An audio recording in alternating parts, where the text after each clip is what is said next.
We had the opportunity to redesign a California mission with a group of 8 people. We included everything a California mission would have included. The borders of our mission include the laundry, the convento, the cemetery, the blacksmith, and the blacksmith. In the center of the mission is the church and bell tower. And now, the rest of my group will tell you about each part of the mission.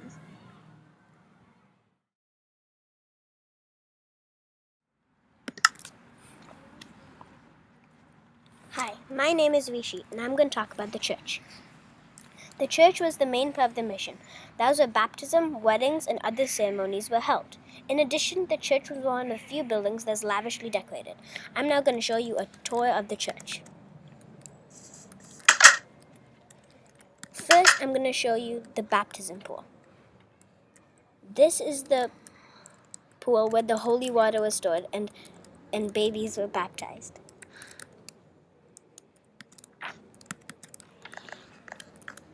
At the corner of the church, there's a small room where secret treasures were held in this chest.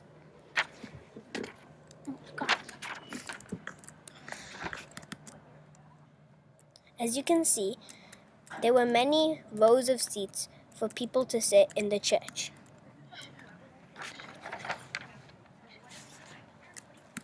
On the back of each church, as you can see, there were Bibles. Although these were not the real copy, they were just copies of them. The main Bible was here, where the priest would stand on top.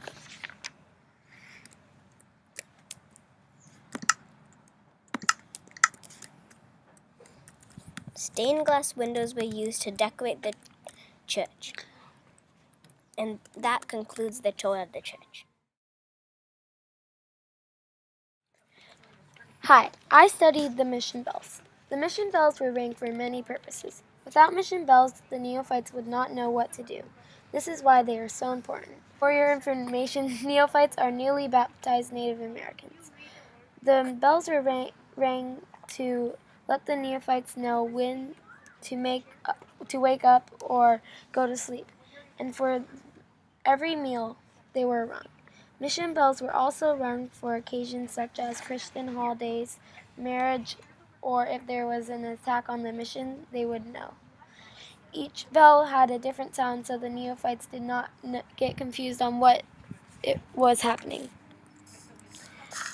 This is the church, but the the bells were connected to the church. So here's a hallway that we made leading to the bells.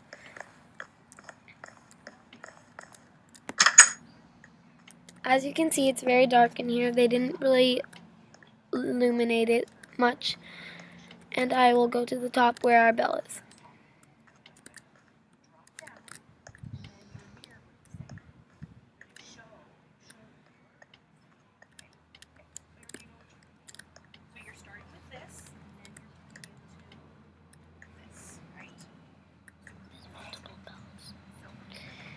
Here is one bell. Here's a view of our mission out there.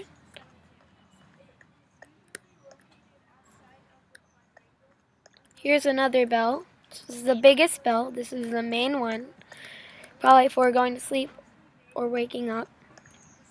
And we have, I think, one more below this one.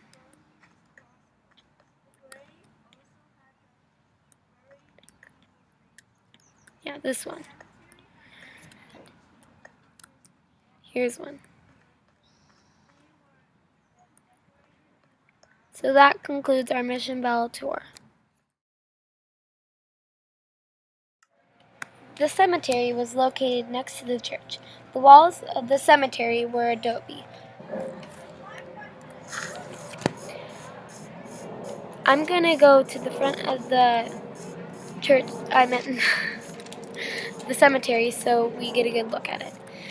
In MinecraftEDU, they didn't have adobe, so I used iron rail and stone block. I made some skull and crossbones because that's what they did at missions. They marked the entry with skull and crossbones. Inside, we have lots of graves, and I just put random names.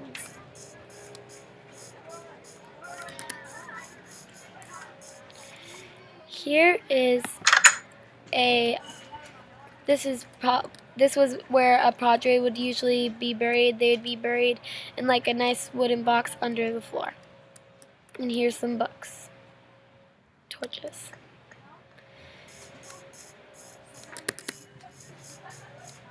So that concludes our tour. This is the Padres' quarters. It is located in the convento, just like so. The Padres' quarters was used to provide shelter for the 2 Padres, which were the priests of the mission. Let's take a look inside. Okay. The Padres would sleep, write, and sometimes eat in the Padres' quarters. We decided to add a water fountain so the Padres could get fresh water right from their rooms.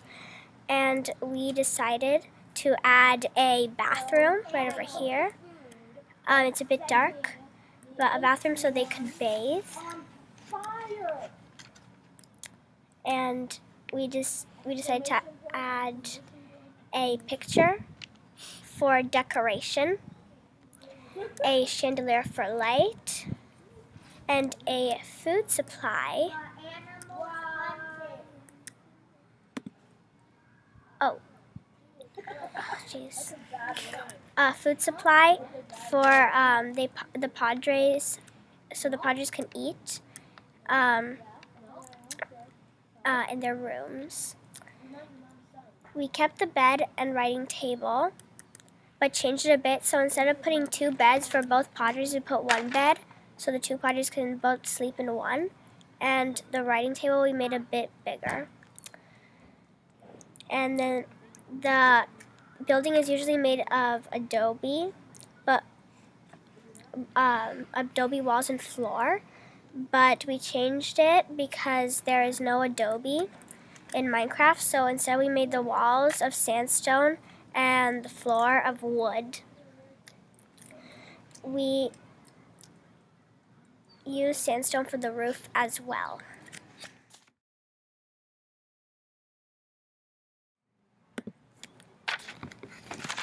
This is the mission workers' quarters. It's located in the convento, just like so. So let's take a look inside. This is the married workers' quarters. There are small dorms, just like this, and there's a bed, ceiling, and some light.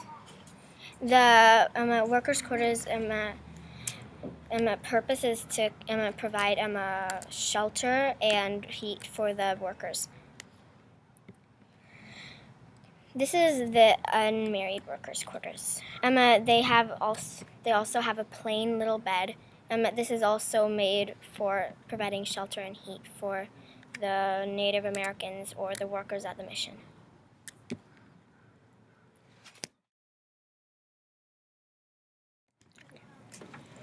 Often, unexpected guests would arrive at the mission. They would usually stay in the guest quarters. The guests were greeted with a sweet drink called champorado. It was a thick liquid that was chocolate flavored. The guests would stay as long as they wanted. Usually rooms, they wouldn't have beds, they would have mats as the beds. They usually also have some desks and a light source. Most of all of the rooms had the exact same thing, and they could stay as long as they wanted. When they wanted to leave, they could leave at any time.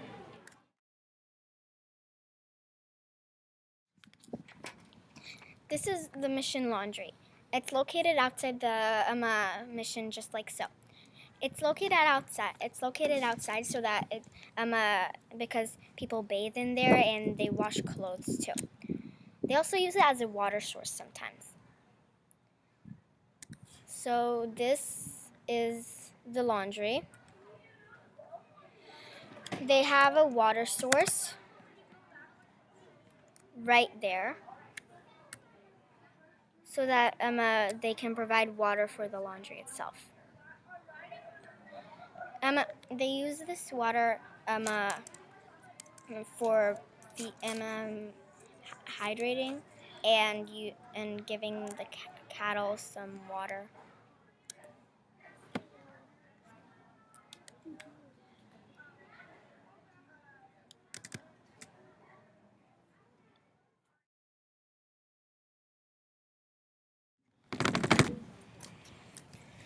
The mission kitchen was very important in the mission. Without the kitchen, people wouldn't get fed. Usually, girls or women would prepare the food. The meals were the exact same, except they would add add-ins. Chunks of meat and veggies were used.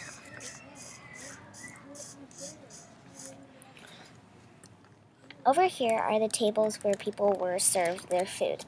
These are the chairs as well, so then people could sit down and eat.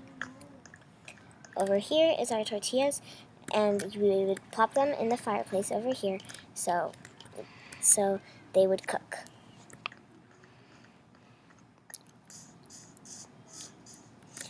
Over here is the beehive oven where people would come in, and plop their food in the furnace to cook it.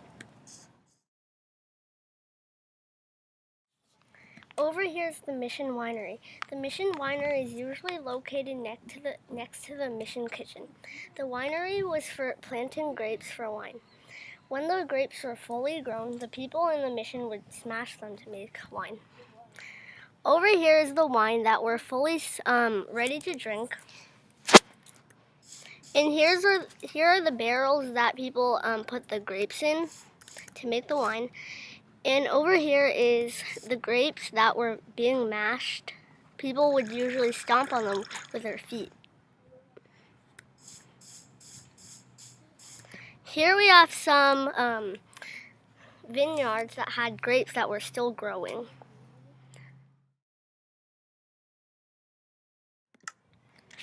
The blacksmith and carpentry shops had many utensils made from the native Californians. They also made tools such as axes, hammers, and saws. Most of the tools were made out of iron and stone. The blacksmith and carpentry shops were located near the trees where the native Californians grew them. Here is the blacksmith and carpentry shop. And if you go in here, this is a storage room where the native Californians store the utensils and tools. There also is a fireplace to keep warm in the shops. These tables were lined up facing in front of the room.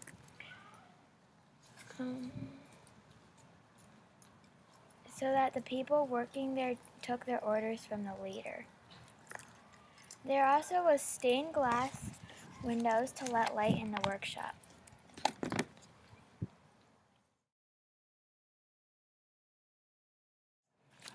This is the tannery. The tannery was used for drying and cleaning cowhides. The tannery was usually located outside of the mission because it was often smelly. Cowhides were used for quilts, carpets, and windows.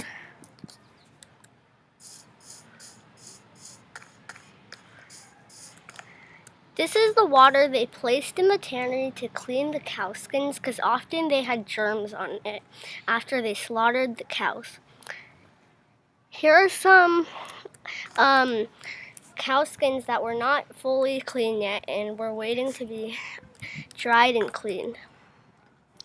Over here is a cowskin carpet that was used for laying on, so they can use it for quilts and stuff.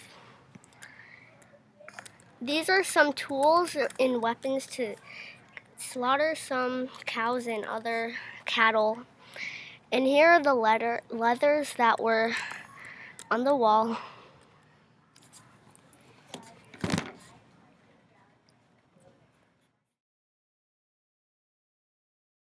The weaving workshop's purpose was mainly making blankets. The cloth was made out of wool that the native Californians wove into. This workshop was located near to the soap and candle making workshop, and in front of the weaving workshop is the patio. This is the weaving workshop.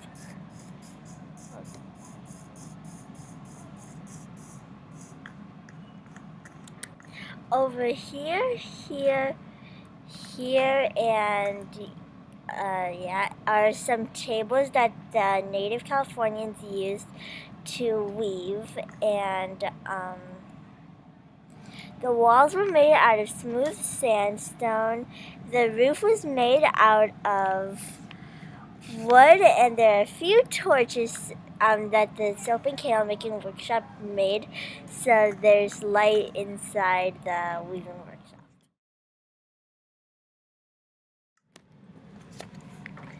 The soap was used for washing clothes.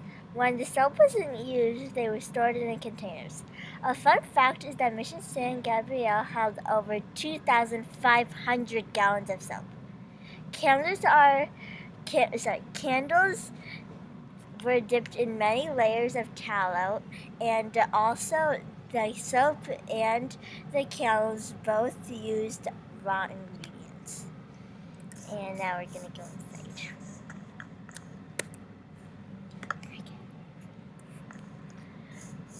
Over here is a vat so they could cook the soap, and